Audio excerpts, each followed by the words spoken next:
Assalamualaikum warahmatullahi wabarakatuh. Saya Bupati Aceh Besar mewakili pemerintah Kabupaten Aceh Besar menghimbau kepada seluruh masyarakat untuk menghentikan segala aktivitas menjelang berkumandangnya azan. Mari kita semua memakmurkan masjid, menasah-menasah dengan mendirikan salat secara berjamaah.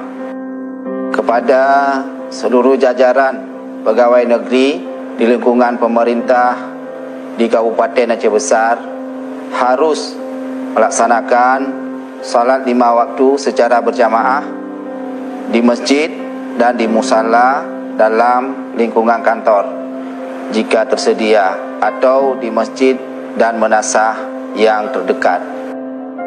Dan juga kami sangat menghimbau kepada pedagang agar menghentikan sejenak aktivitas melayani pembeli untuk bersama mendirikan salat berjamaah.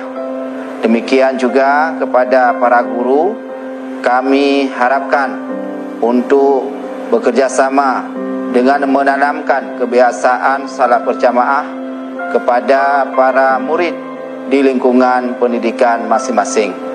Kepada seluruh tokoh masyarakat, baik kecil, tuhapet, ketua mukim, camat dan jajaran pemerintah, diharapkan mensosialisasikan himbauan ini kepada seluruh masyarakat Aceh Besar. Mari kita tegakkan pelaksanaan syariat Islam yang kafah di Kabupaten Aceh Besar dengan mendirikan salat berjamaah di 5 waktu setiap waktu. Demikian, Assalamualaikum warahmatullahi wabarakatuh.